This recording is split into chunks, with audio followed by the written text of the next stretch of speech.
My name is Teresa Harvey. I work at the University of Illinois in Human Resources. I serve on the board as chairperson for FirstFollowers. I began as a volunteer in 2016 and joined the board in 2017.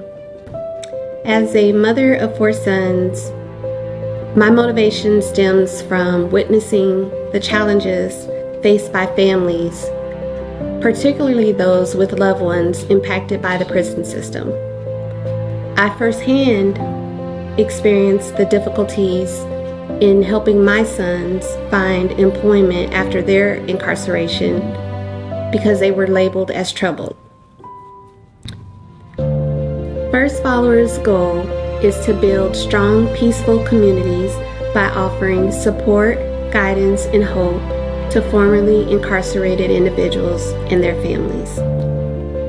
My dedication to this cause reflects my commitment to being part of the solution and fostering positive change in our community, which is exactly what FirstFollowers represent. Something Marlon would always tell us, either we're going to be part of the problem or part of the solution. FirstFollowers have made significant strides in addressing community needs through their surveys and constructive dialogue over the past decade. Their efforts have led to the establishment of 2 transitional homes, on-the-job training programs, stable employment assistance, homeless prevention, and mental health support. Looking ahead, the next 10 years hold promise for expanded support for individuals transitioning from incarceration, potentially contributing to lower crime rates, reducing recidivism, and the overall well-being of our community. Marlon, your insight and dedication have been invaluable as you continue our fight to break down barriers for all, those incarcerated, our Black men who already have a strike against them for the color of their skin, our Black women who are the most unprotected, our children in our community. The work you are doing is remarkable and is making an impact, a real impact. And together, we are building a stronger, more unified community. Congratulations, FirstFollowers. Happy 10th anniversary.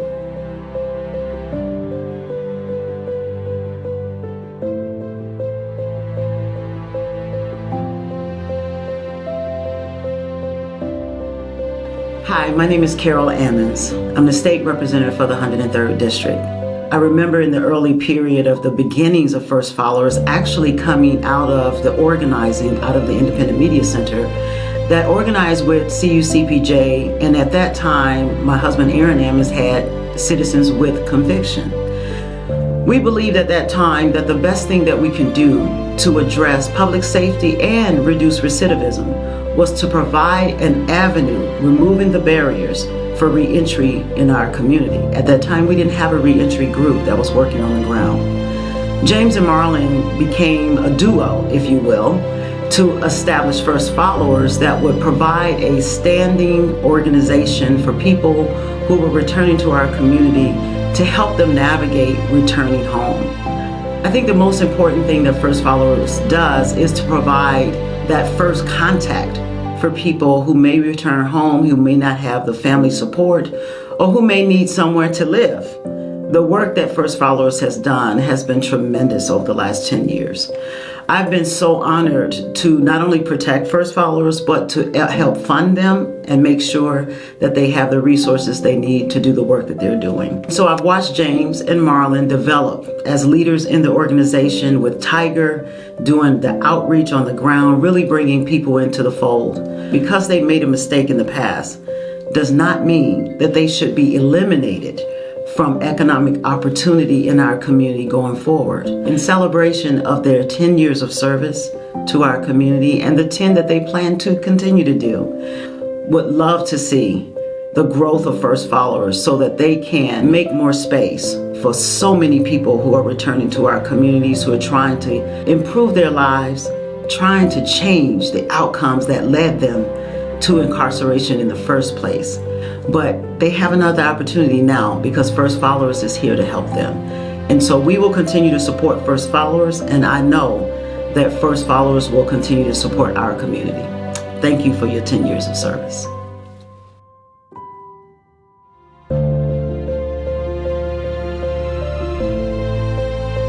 My name is Marlon Mitchell. I'm actually the founding director of FirstFollowers, which was established in 2015.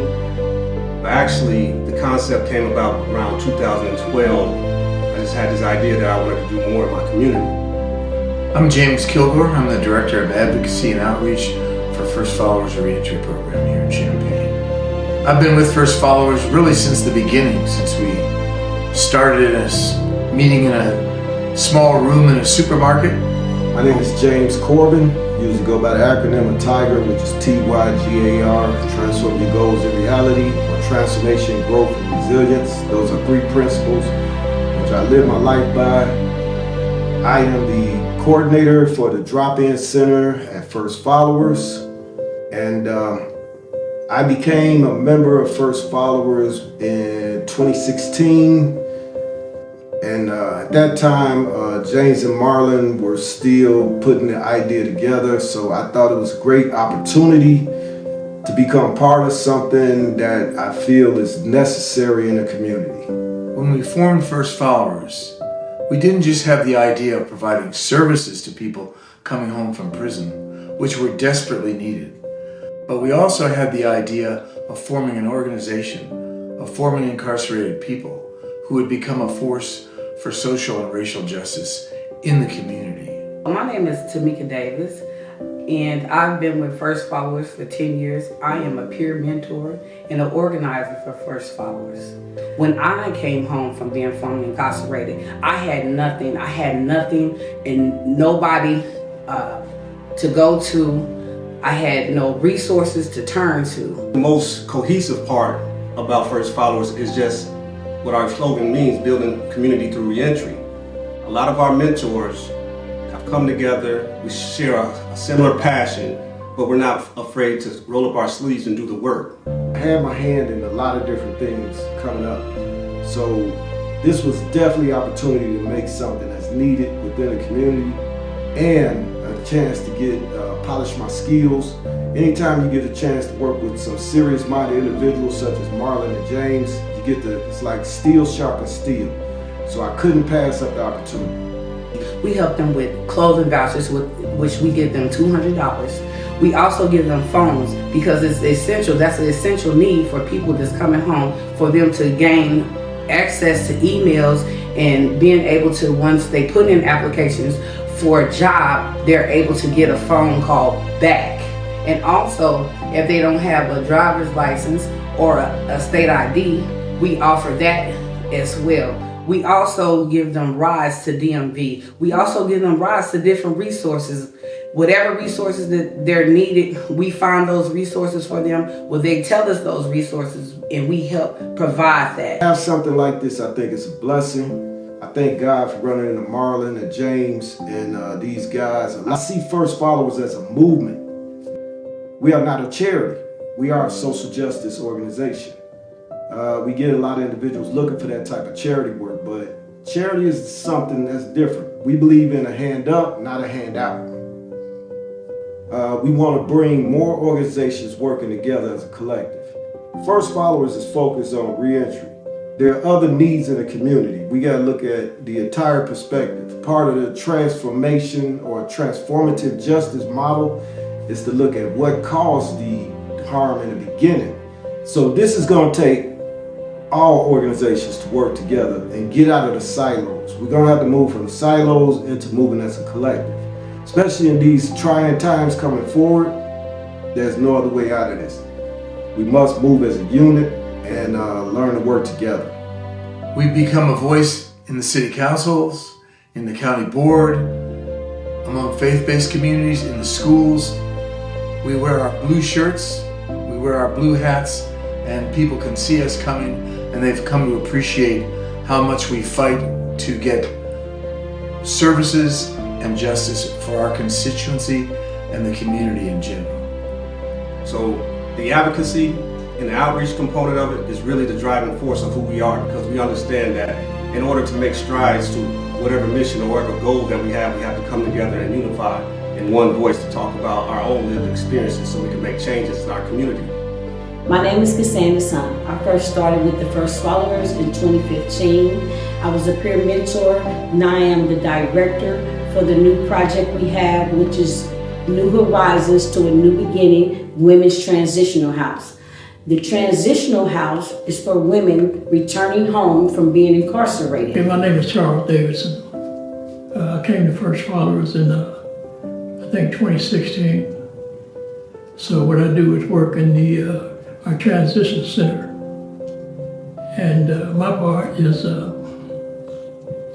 when the guys come in, I take them, get whatever they need, IDs or schooling or whatever they need, you know. My name is Janice Walker. I have been with First Followers for about 3 years.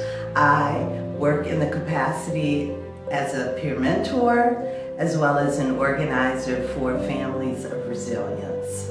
Hello, my name is Corian Mallory, and I am the building construction supervisor for the First Followers GO-MAD program, which stands for Go Make a Difference.